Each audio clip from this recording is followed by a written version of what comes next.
ने दस्तक दे ही दी जब भारत और पाकिस्तान का युद्ध जमीन और पानी दोनों जगह हो रहा था। समझ नहीं आता हम इसे पागलपन कहें या फिर जज्बा कि 90 से ज्यादा लोग कराची से सीधा निकल आते हैं किस लिए? एक जहाज को मारने के लिए।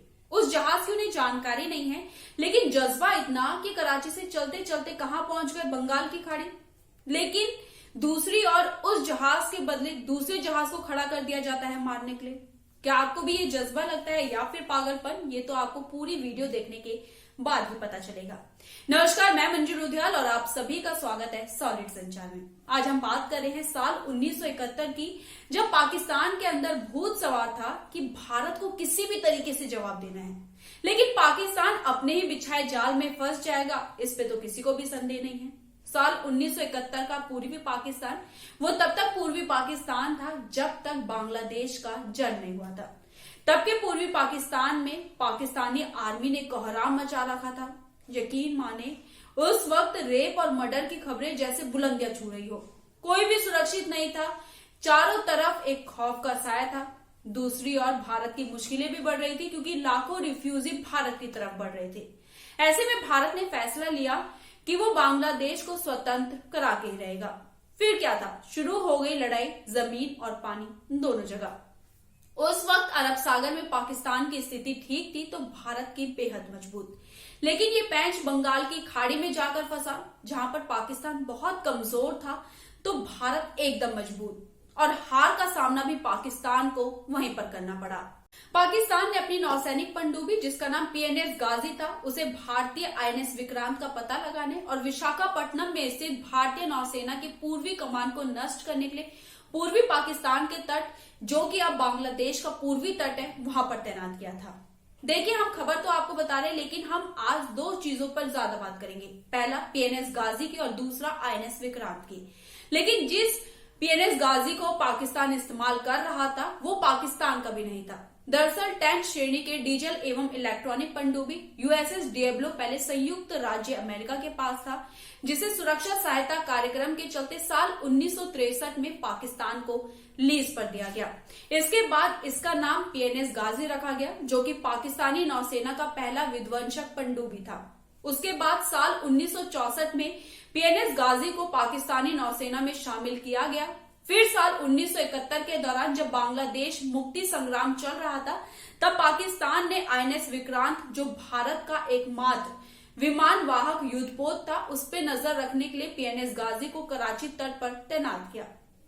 लेकिन अब INS विक्रांत को विशाखापट्टनम तट पर स्थानांतरित किया गया, यानी कि मूव किया गया, तो मजबूरन पाकिस्तान को भी PNS गाजी को बंगाल की खाड़ी में पूर्वी पाकिस्तान तट पर तैनात करना पड़ा। यानी कि पाकिस्तान भारत के इशारों में चल रहा था, यानी कि भारत जो कर रहा था पाकिस्तान भी वो कर रहा था। भारत ने INS विक्रांत को विशाखापट्टनम बंदरगाह पर स्थानांतरित किया तो उससे पाकिस्तानी नौसेना कमांडरों के बीच एक असुरक्षा महसूस होने लगी। उन्हें डर सताने लगा और उन्होंने INS विक्रांत को ध्वस्त करने के लिए PNS गाजी को 3000 मील यानी कि 4800 किलोमीटर से अधिक की दूरी तय कर अरब सागर से बंगाल की खाड़ी में भेज दिया। फिर जब गाजी कराची से निकला तो गाजी में सवार लोगों ने चितगांव नेवी को एक संदेश भेजा, और वो संदेश था एक स्पेशल तेल के लिए। ये लुब्रिकेंट था जो सबमरीन और माइन स्वीपर में इस्तेमाल होता है। इसके बाद भारतीय नौसेना को स्थानीय मछुआरों से श्रीलंका के तट पर PNS गाजी की मौजूद होने की जानकारी मिली, और इसके बाद INS अक्षय द्वारा तेल की परत को देखकर अनुमान लगाया गया। फिर नौसैनिक बेड़े के गोताखोरों ने 300 फीट से अधिक लंबाई की पनडुब्बी की पुष्टि की। इस जानकारी से भारत को कहीं ना कहीं संदेह हो गया था कि ये PNS गाजी है, क्योंकि उन्हें पता था कि पाकिस्तान के पास सिर्फ 4 पनडुब्बियां हैं और बेड़े में 300 फीट से अधिक लंबाई की केवल एक ही पनडुब्बी है, और वो है PNS गाजी। 14 नवंबर साल 1971 को गाजी सेल के लिए निकला, जिसमें 90 से ज्यादा सैनिक सवार थे। गाजी पूरी तरीके से तैयार था और आगे बढ़ रहा था। गाजी ने विक्रांत को डुबाने के लिए माइंस बिछा दी, क्योंकि उन्हें यकीन था कि वो विक्रांत को ध्वस्त करके यानी कि नष्ट करके ही वापस अपने देश लौटेंगे। लेकिन पाकिस्तान की किस्मत ने पाकिस्तान का साथ नहीं दिया और भारत की किस्मत भारत के साथ आगे बढ़ती गई। पाकिस्तान की पूरी प्लानिंग की भनक भारत को लगे और भारतीय नेवी ने एक नया प्लान बना दिया। उन्होंने विक्रांत को बंगाल की खाड़ी से थोड़ा सा नीचे अंडमान आइलैंड भेज दिया और विक्रांत की जगह INS राजपूत को तैनात कर दिया। यहाँ हम आपको ये भी बता दें कि भारतीय नेवी ने राजपूत को तो तैनात किया, लेकिन राजपूत पुराना शिप था, वर्ल्ड वॉर 2 के समय का, उसे भारत में डीकमीशन होने के लिए भेजा गया था। किसी शिप को डीकमीशन करने का मतलब ये होता है कि उस शिप के पेज पुर्जे खोल दिए जाते हैं, यानी कि वो पुराना हो जाता है इसलिए। लेकिन ऐसा नहीं हुआ, राजपूत को विक्रांत की पोजीशन पर तैनात कर दिया गया। प्लान था पाकिस्तान नेवी को किसी भी तरीके से धोखा देना। लगातार ऐसे सिग्नल भेजे गए जिससे ये लगे कि राजपूत सही में विक्रांत है।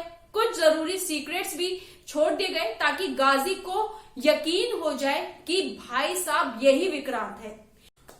एक तरफ राजपूत सिग्नल भेजता रहा तो दूसरी तरफ गाजी विशाखापट्टनम पहुंच गया। उसने समुद्र में माइंस बिछा ली थी क्योंकि उसे यकीन था कि विक्रांत उसकी माइंस के विस्फोट में डूब जाएगा। लेकिन ऐसा नहीं हुआ। गाजी ने जो माइंस विक्रांत के लिए बिछाए थे वो उसी में फंस गया और डूब गया।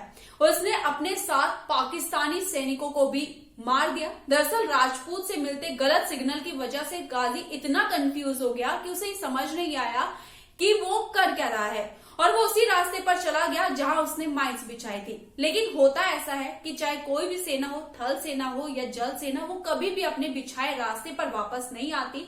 लेकिन गाजी को इतना कंफ्यूज कर दिया गया कि वो अपने बिछाए हुए रास्ते पर आई, यानी कि उसने रिस्क लिया। और गाजी के आसपास के सिग्नल राजपूत के कप्तान इंद्रजीत सिंह को मिलते रहे। उन्होंने फौरन 2 फायर करने का ऑर्डर दिया। ऑर्डर का पालन हुआ, फायर हुई और गाजी ध्वस्त हो गया, यानी कि गाजी डूब गया। भारतीय सेना ने कई साल तक गाजी से जुड़ी सच्चाई को यूं ही बयां किया, लेकिन पाकिस्तान के हिसाब से गाजी अपनी ही माइंस के विस्फोट में डूब गया था, ना कि भारतीय नेवी के फायर से। पाकिस्तान के ऊपर भारत की इस जीत को इंडियन नेवी की सबसे बड़ी फतेह के रूप में देखा जाता है। लेकिन सच कौन कह रहा है, कौन बोल रहा है, आज तक इसका पता नहीं चला। आप देख रहे हैं कि कई लोग कराची से निकल आते हैं एक जहाज को मारने के लिए। भारत उस जहाज के बदले दूसरे जहाज को खड़ा कर देता है मरने मारने के लिए। क्या ये पागलपन है या फिर जज्बा? क्योंकि हो कुछ भी सकता था, लेकिन पाकिस्तान की किस्मत ने उसका साथ नहीं दिया और पाकिस्तान मारा गया। यानी कि बिना वजूद के पाकिस्तान ने जो लड़ाई शुरू की थी उसमें पाकिस्तान खुद फंस गया। ऐसी खबरों को देखने के लिए सॉलिड संचार को सब्सक्राइब कीजिए और साथ ही अपनी राय हमारे कमेंट बॉक्स में लिखना ना भूलिएगा। धन्यवाद।